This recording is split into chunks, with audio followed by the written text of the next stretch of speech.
Hi, Scott and Julie with the Knowles Woolsey team. Welcome to our 4th episode of Happy Hour with the Knowles Woolsey team. Guys, we're really excited about this one. I wanted to bring you to this restaurant for a while now. We're at Groovy Tuesdays Bistro today, downtown Barrie. Unbelievable spot here, one of the Knowles Woolsey team's favorites. You'll always find us here on a Friday afternoon for lunch. Let's get in there and have a look.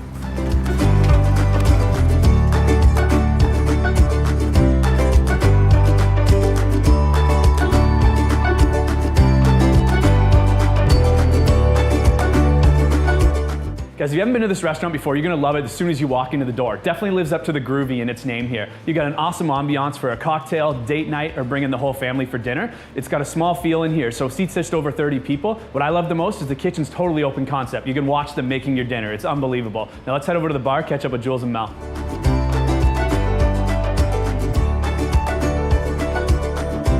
All right, guys, so we're here with Melanie Baird, who's the owner of Groovy Tuesdays Bistro. Thanks for having us, Mel. Thanks for being here. Mel, I've always wondered, how did you come up with the name? I didn't.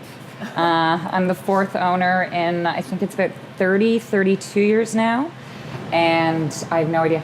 I believe the actual original owners were Kent and Krista Smith.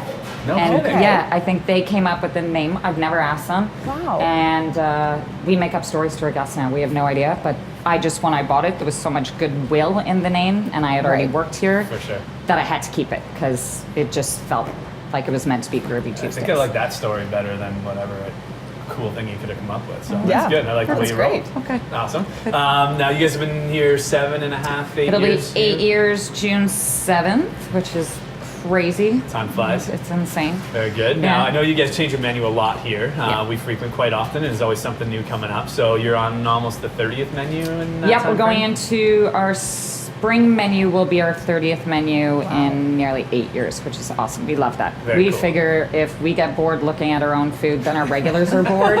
True. So that's why we like to switch it up as often Awesome. as we can. Now, is there any staples that stick around that are kind of the popular items? Yeah, if the cauliflower wedges came off the menu, there would be an uprising. I would be a part of that. It's for sure. crazy. Those and the scallops, as much as we keep them on the menu, we change all the sauces and everything they come with, so at least it's a different spin on it. Very Old cool. Faithful, yeah. Awesome, love That's it. good. Now, we're obviously doing a little bit of a real estate program here, so to put that twist on it, can you tell us about the first piece of real estate you ever bought?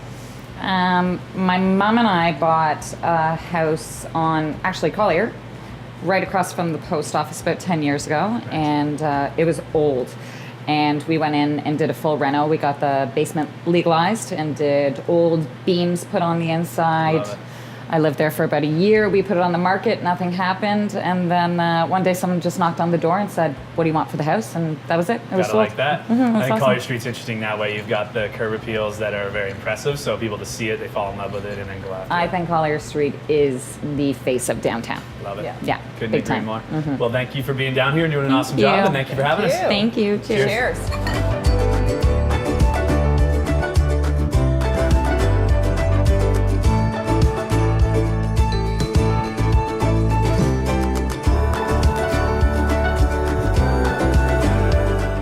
Well, Scotty, I know how much you love the stats, and they're out for November, so why don't you share? Definitely. So November numbers are out, and I think everybody loves stats more than Jules loves stats. But nonetheless, we're getting into November, into our shoulder seasons of the year, guys. November, December, January. A little bit less going on in the market in these months, typically. Right. Although there's still some movement out there. But in November this year, we saw our average price point in the city of Barrie drop by a little bit more than 3%.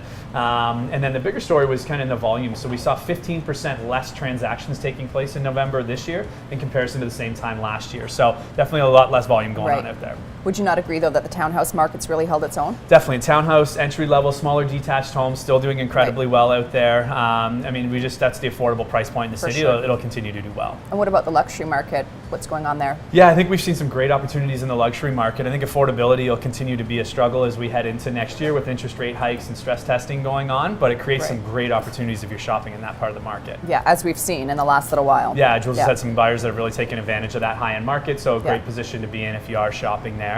So that's kind of it for stats, guys. If you're more interested in a certain part of the market or want to know a little bit more about your neighborhood, your house, anything like that, always reach out because we're happy to get more specific on this.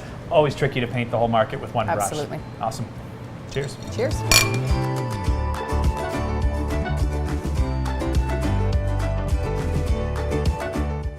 All Okay, so we'll get into the tips and tricks part of the segment here. I just want to give you a little bit of advice, a couple of tips from the front lines. We're in and out of a lot of houses day in and day out, so any advice we can pass along, we want to do so. This week, more so, not so much a segment of the market to take advantage of, but more so something you can do to help make yourself successful if you're looking to sell in a market where things are sitting around a little bit longer, not exactly flying off the shelf, within a week anymore. Right. Right now, I think it's so vitally important to make sure that your home shows well. If that means hiring a stager, going on Pinterest, getting ideas, or even just doing a really deep clean and just getting things organized so that it can show in the best possible light. It goes such a long way. I mean, I think a year ago, 18 months, 2 years ago, things, everything sold. Didn't matter what it looked like, how things presented, everything sold. That's definitely not the case anymore. And we're seeing a lot of sellers that are sort of stuck in that old mentality where let's just put it up and see what happens, where, you really got to show awfully nice right now in order to get the job done. Absolutely. I think what people kind of fail to realize sometimes is how much time we actually spend right at the front door, whether it's with your realtor, opening the lockbox, chatting and whatnot. So it needs to start from the moment you get to the front door, whether that's giving it a fresh coat of paint or wiping it down. That really sets the tone for the rest of the house. It's such a great point. I think lots of people, curb appeal is definitely an important one, but there's a lot of time actually spent really under that front porch, looking at the front door. So having that present well is a great point for sure. Yep. Awesome. And if there's anything else, guys, we're always happy to chime in if you're unsure about which way to go with direction, paint color, where the couch should go, that sort of thing. We see a lot of houses. We know it looks great a lot of the time, so that definitely works. Okay, so because it's December, we want to throw you a couple extra tips this month. If you're looking to hold a private function, Groovy's is an awesome spot. I had my rehearsal dinner here. They take great care. You're going to absolutely love it. Also, if you're looking for New Year's plans, they're directly across from all the action downtown, so you can't beat it. They've got a few spots left, so make sure you reach out and give them a buzz. Absolutely. And Groovy's is also a drop-off spot for Christmas Cheer, which is a wonderful organization helping our community. And from our family to yours, Merry Christmas. Happy holidays, guys. Cheers.